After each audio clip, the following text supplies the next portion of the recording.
માથીના શુભ સંદેશમાંથી પાઠ 9મો અધ્યાય કલમ 1 થી 8। એટલે ઈસુ હોડીમાં બેસીને સરોવર ઓળંગીને પોતાના શહેરમાં આવી પહોંચ્યા। હવે કેટલાક લોકો એક લકવાવાળા માણસને પથારીમાં સુવાડીને ઈસુની પાસે લઈ આવ્યા।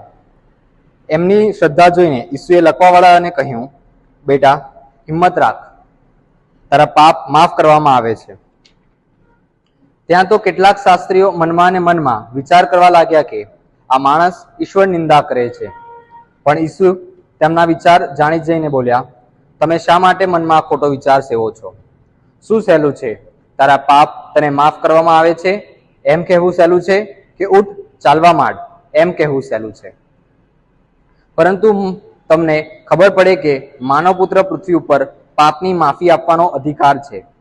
એટલા ખાતર પછી તેમણે પેલા લકવાવાળા માણસને કહ્યું, ઉઠ, તારી પથારી ઉપાડીને તારે ઘેર જા। એટલે પેલો માણસ ઉઠીને ઘેર ચાલ્યો ગયો। આ જોઈને લોકો ભયભીત થઈ ગયા અને માણસોને આવો અધિકાર આપનાર ઈશ્વરની સ્તુતિ કરવા લાગ્યા।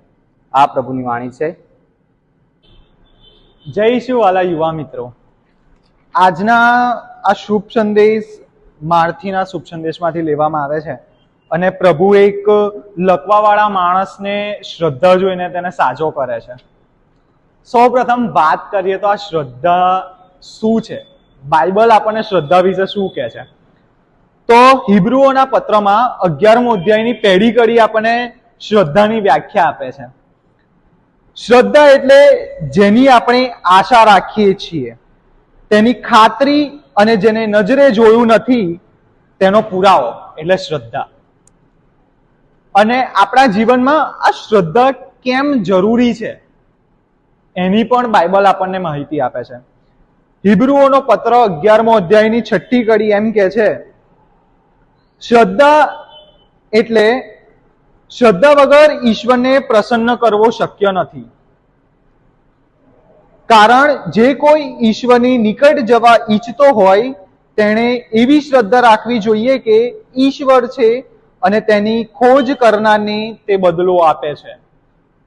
હિબ્રુઓના પત્ર 11મા અધ્યાયમાં કહે છે કે કેમ શ્રદ્ધા જરૂરી છે। એટલે શ્રદ્ધા વગર પરમેશ્વરની નિકટ જવું શક્ય નથી અને જે તેની ઉપર શ્રદ્ધા રાખે છે ને તેને પરમેશ્વર બહુ જ બદલો આપે છે।